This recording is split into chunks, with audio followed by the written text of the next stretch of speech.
It's about time.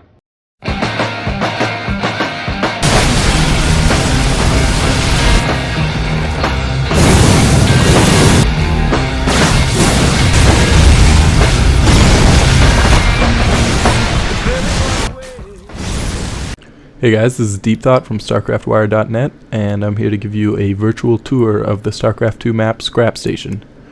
This is a one-on-one map in the ladder pool, and as you can see there are two start locations, one at the 12 o'clock position, and the other is at the 2 o'clock position. This map's actually a remake of the StarCraft I favorite, Paranoid Android. One of the really interesting features of this map, as well as the StarCraft I version, is that the bases have really high proximity by air, yet by land there's quite a distance between them. As you can see, this Overlord is able to quickly traverse the void of space between the two start positions, and this gives Zerg a bit of a scouting advantage as they're able to get inside the enemy base before any of the races could get any anti-air up.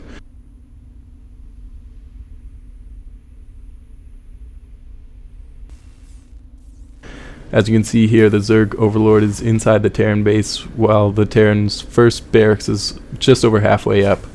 So there's really nothing that can be done to stop the Overlord scouting early on in this map. As you can see, there's a very wide choke point which can be hard to block off, but with the right building placement you can create a funnel. This actually seems to be working against the Protoss player here a little bit. He's sort of funneling himself, and while the Terrans just take pot shots at his gateways. But the Terran try to force their way in, and because of this funnel, they are forced to back off. And moving down, here we'll take a look at the route from base to base by land. As you can see, the drone is forced to take this big horseshoe pattern down, all the way down to this corner, and back up to the opposing player's base. This just gives the opponent a whole lot of time to respond if they see an attack coming. And finally the drone makes it up into the enemy's main base. This isn't such a problem for faster units such as the Hellion. As you can see here, they're able to traverse this roundabout loop and meet up with allied forces quite quickly. And this close proximity of the bases by air is just really significant. As you can see, as this first Banshee pops out, it's able to get into the fray where it is needed nearly instantly. And unfortunately for this Zerg player, he does not have any air defense, and since he has no time to respond, he's forced to type out. Another interesting aspect of this map is the island expansion between the two start locations, which our Overlord tour guide will show you now. Island expansions can often be used as a hidden expansion. However, on this map, with the heavy emphasis on airplay because of the close proximity of the starting locations, it's really unlikely that this island expansion won't be spotted if you can take it. But they also can be easy to defend and hard to attack if you bunker down on them hard, so it can be an extremely good choice to take this expansion and hold it, if you can hold it. Let's take a look around the map now at some of the other features, including the resource layout.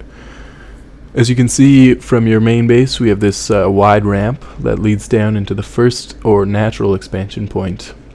This expansion point can be difficult to defend because it has so many entrances to it. If you want to defend this, you really have to direct the enemy's movements by blocking off certain locations of the map with your forces or with buildings. As the drone moves up into this high ground, this can be of high strategic importance because it often does not get scouted. It can be a great place to locate proxy production facilities, as it is not visible unless a unit actually goes up onto that high ground. So it can be a great place to hide and do some sneaky tactics. Moving up, you see this smoke screen, which can often be used to hide what you've got or to completely avoid the enemy. This way you can avoid a conflict if you think you're going to lose, or you can hide your units and fool your opponent into thinking that they're going to win, only to bring a whole bunch of units out of that smoke screen. And here we have a set of destructible rocks blocking off a additional route from one base to the next. If you can destroy these rocks, they can provide a much shorter route for your ground troops to get to the enemy base. However, they can also be used defensively. Depending on your situation in the game, it is a strategic decision of whether or not you want to destroy them. For example, here we see a group of stalkers use these rocks to escape that marauder attack, and at the same time, these same marines and marauders destroy the rocks so that this won't happen again, and this also allows their forces a much shorter route across the map. Our little drone isn't going to do a lot of damage, so let's continue on down the map. We see a third expansion point down here. Again, this is pretty open and can be tough to defend unless you really lock down the map and control your opponent's movements. Then moving down again, we have another expansion protected by destructible rocks. If you are able to expand at this expansion without destroying the rocks by using dropships or nidus worms, this can allow the rocks to provide an extra defense, just an extra line of defense against enemy attackers. Moving on, we have the final expansion point on this side of the map. This is in the middle of the map, accessible by both players. It's a high yield mineral expansion. These high yield minerals return extra resources and are often a strategic focal point of a match. It's watched over by this Xel'Naga watchtower, along with this portion of high ground, which can be used by the enemy to lay siege upon an expansion at that high yield location. So it is quite a vulnerable location.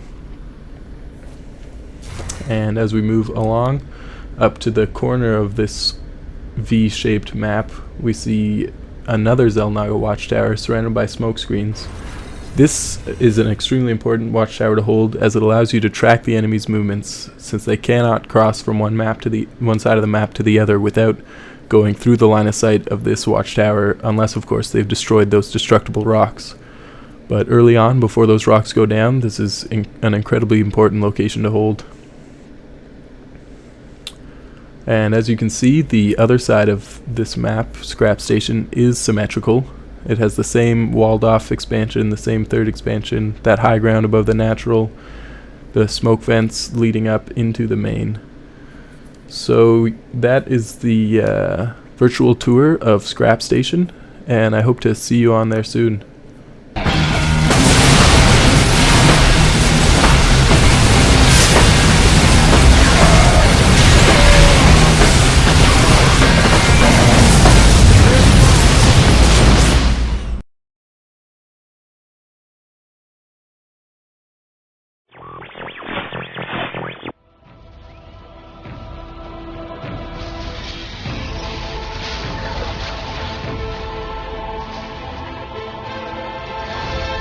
Hell, it's about time.